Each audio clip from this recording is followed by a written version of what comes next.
नागपूर शासकीय वसतिगृह प्रवेशावरून वादाची शक्यता निर्माण झाली. उपवर्गीकरण लागू केल्याचा संघटनांनी आरोप केलाय. समाज कल्याणची ही जाहिरात आहे, त्याच्यामध्ये एससी प्रवर्गाचं उपविभाजन करण्यात आलंय. कॉलममध्ये मातंग मेहतर इतर एससी असा उल्लेख करण्यात आलेला आहे.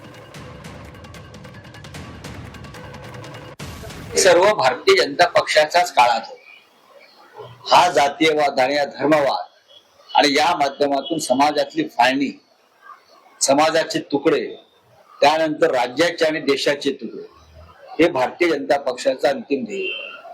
त्यांना देशाचे तुकडे करायचे, त्यांना राज्यांचे तुकडे करायचे आणि त्यांना जाती जातीमध्ये दंगली घडवायचे.